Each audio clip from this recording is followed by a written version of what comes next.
guys, muna itong unit karon iski ang makina ni 8PE 8PE1. So general overhaul siya pero ako nang gikuot. Una ko diri sa ilalong ron. Akong gilisan o min biling ang kuan niya crankshaft. So akong gilisan o.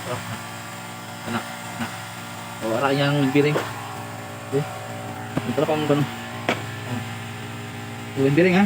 Pili lang sa ilisan bisan uton.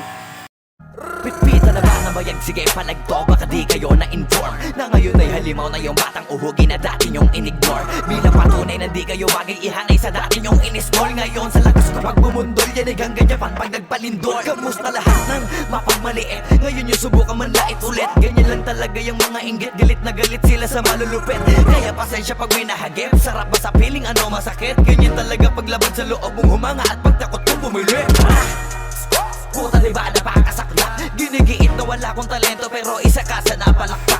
Sige-sigilan nakakaputak, sa pandinig mo ay isalpak. At naman laman ng awitin hanggang sa ang utak mo'y mabakbak. Ano masarap ba? Nakakatawa ng lahat mga talangka. Pare-pareho na kinahiligan pero ba't naghihila ka pababa? Dahil ba di matanggap na kinayo ko na lahat ng hindi nyo magawa? Parang hinamak nyo lamang ang karagatan na ang gamit ng ibang ka. Ibang ka na yata.